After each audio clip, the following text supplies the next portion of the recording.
Hello and welcome. Today we are at Legoland Windsor for their Brick or Treat event. Now we are going to cover the Mythica land, including the forest, all in one video. So it's a super short video. Normally each section is at least 10 to 15 minutes long, but we are only here to have a look at some of the models because it's beautiful sunshine, so I thought they come out on camera quite nicely.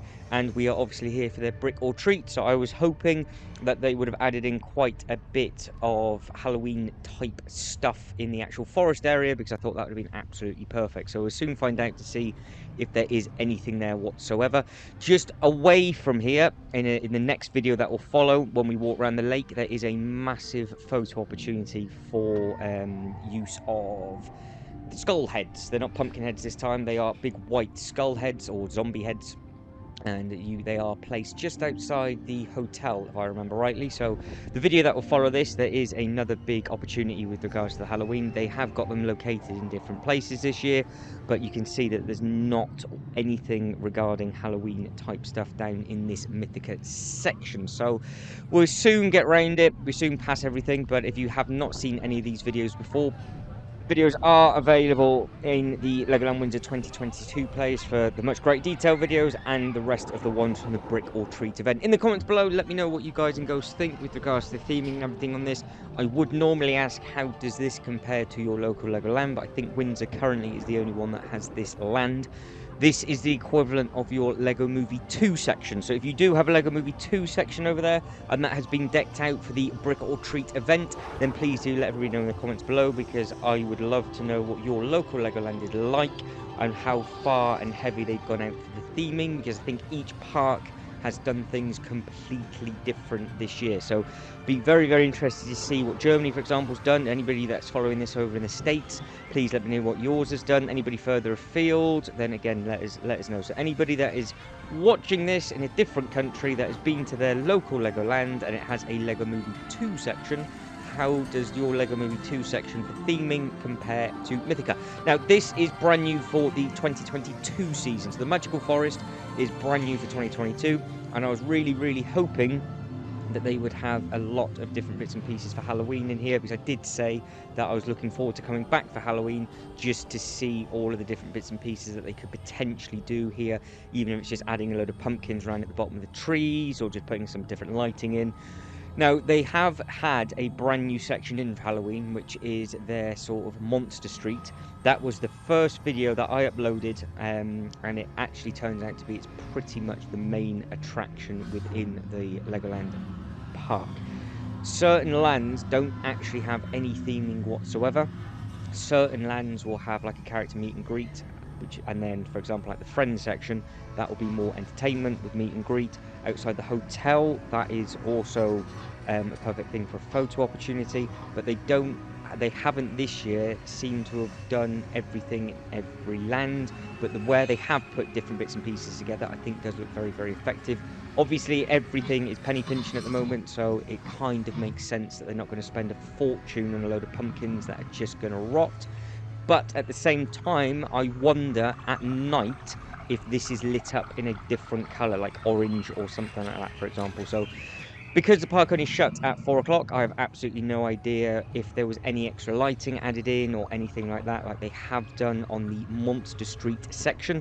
The opening hours for the half term, I do believe, will be a lot later, and again, at the weekends, they'll be open a little bit later. So as it starts getting a little bit darker, it'll be very, very interesting to see what the lighting and everything looks like, because obviously you don't need to have pumpkins on the floor, but if you get that effect at night with different lights, I didn't get to see it, but if you have been or you are going to be going over the next couple of weeks, then please let me know in the comments below if this was any different whatsoever. I could not see any of the light boxes or anything pointing on the trees. That is the only thing. So I'm not too sure if this section would even be open when it gets darker, because I don't know if they actually do have any lights. I know for the Christmas period over Miniland, for example, they added extra lighting. It looks like they've added extra stage lighting for the Friends section as well, which we've already seen by now, because they have them on the big sort of generators and the big poles. I did see last year that Billund had gone absolutely mental with regards to all of their walk around, and they had lighting absolutely everywhere. I have yet to go, and I cannot wait to go. So fingers crossed, I'm actually going to get that booked hopefully maybe today or tomorrow. We will see, and I'll keep you up to date with that with the voiceovers as we go. But if you see any videos from Legoland Billund coming up for Halloween, if it's anything to go by last year, every single video had amazing theming in. So that is the only thing that I'm comparing it to.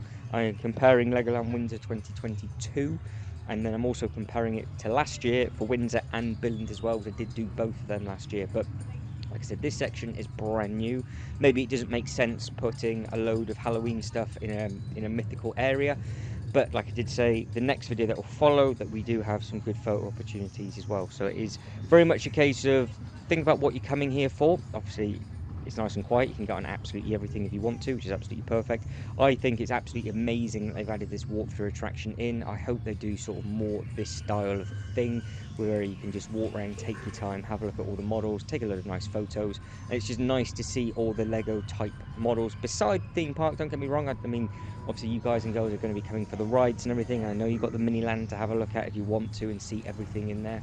But it is quite nice that you can sort of just use this as an escape route, slow it down a little bit for 10-15 minutes if you wanted to, and then go back into the hustle and bustle of the park, because this will take you quite close to the flight of the Lion Sky, I think it's called. It's the one with a massive lion out the front, and it's got all the amazing models and the fascia in the front of the building. So we will get quite close to that, then we'll spin it back round, and then we'll start walking back through the park, and then we'll actually get to have a look at some amazing like brick wall, which is always nice to see.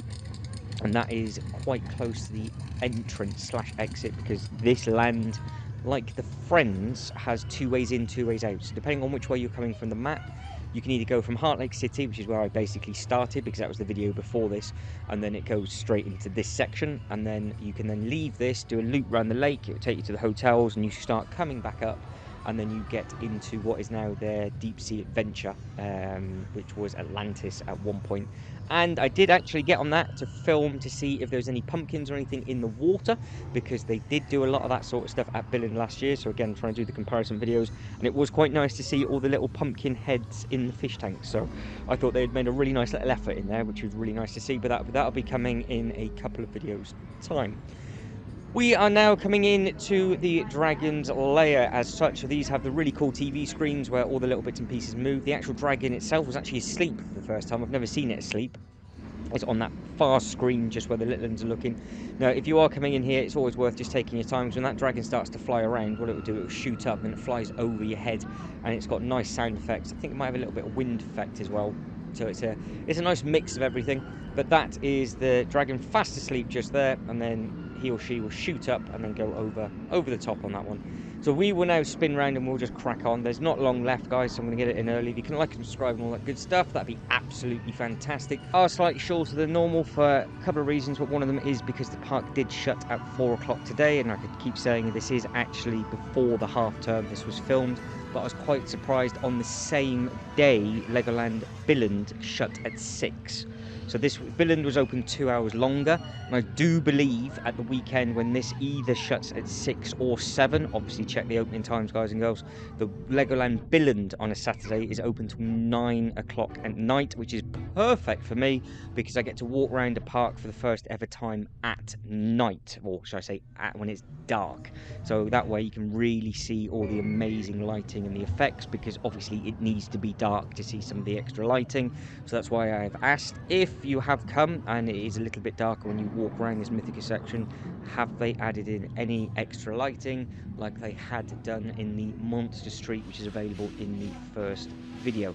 But I still think, even though there wasn't that much Halloween theming with regards to bits and pieces on the floor, and hopefully there will be some lights and everything in the trees, I still think it's a very, very good land, and I think the colours and everything of this area are absolutely fantastic. I think the models are amazing. It's nice to see all the models are actually brick built rather than the big sort of plastic moulds like this thing, for example. It's very similar to what they've got at Legoland Billund at their haunted house, but obviously we have extremely bright, vibrant colours, and it's just a nice thing to look at. And obviously you can build whatever you want to build, and you just get out the way of everything. So there's lots of different things to do within this land. I think this land is sort of the most heaviest for Lego brick models with regards to the amount of bricks used. That sort of thing. I really come to the Legoland parks to have a look at the models, and obviously just to film all these different bits and pieces for everybody at home and just make your trips as easy as possible. But guys, that is it. I'm starting to run out of time. So if you can like and subscribe and all that good stuff, that'd be absolutely fantastic. Hopefully you've enjoyed the models, and again, let us know in the comments below if you do come and it gets a little bit dark, and how does the lighting and everything change in regards to this Mythica section. But as always, thank you very much for watching. You guys take care, and hope to catch you in the next one. Ta-da.